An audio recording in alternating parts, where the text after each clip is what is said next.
Hello guys, welcome back to my channel. In this video I am going to paint a rose in watercolor. So as we all know that watercolor is the most exciting and as well very challenging medium to work. I generally paint in watercolor to get an escape from the stiffness that we need to deal with other mediums. So it is very clear that this painting is not going to be a photorealistic one. I generally don't try to achieve photorealism in watercolor. I just try to give direction to it because there's something I believe in, to capture the life of the object whenever painting, irrespective of the medium. Now as it is a time-lapse video, so it will not be possible for me to explain whatever I am doing along with the work. So I rather thought to give an abstract overall idea of different process and the techniques that I follow to achieve certain results throughout the painting. So the first and the most important thing to keep in mind while working in transparent mediums like watercolor is that we need to start from light washes, unlike the acrylic or oils where we generally go from dark to light. Now the reason here to follow such thing is because in watercolors the dark can be established over the light, but the reverse is quite difficult to achieve. There are different techniques of watercolors though. One is wet on wet, other is wet on dry, and it goes on. As in creative field the possibilities are abundant. But here I have used wet on wet technique at first to merge two different colors smoothly together using only water, because once the color is dried it is quite difficult to blend colors in watercolor and it will create ugly patches.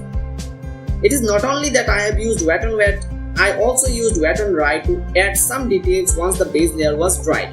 Now if you can follow me, you can see that a lot of the time I was using my brush to scribble something and then I was using cotton bud to take something out of the paper. It was actually lifting off the paint, where I needed relatively lighter areas for the highlight. Now, lifting off can be done both after the color is dried or rather on the verge of drying, and also while the colors are quite damp but not completely wet.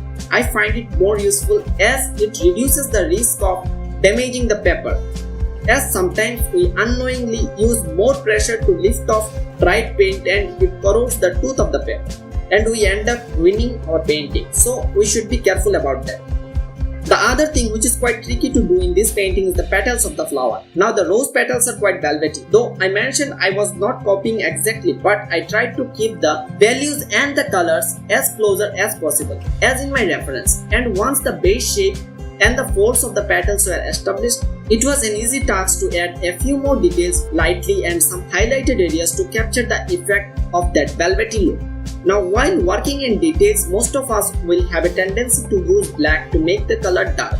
But it is not accepted in the traditional watercolor painting. In watercolor, the use of the Chinese white and the ivory black is mostly rejected because black and white make the color opaque.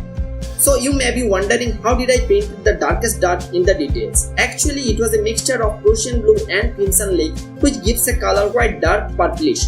I then added a bit of burnt sienna with it to make the color closer to the black but not black at all.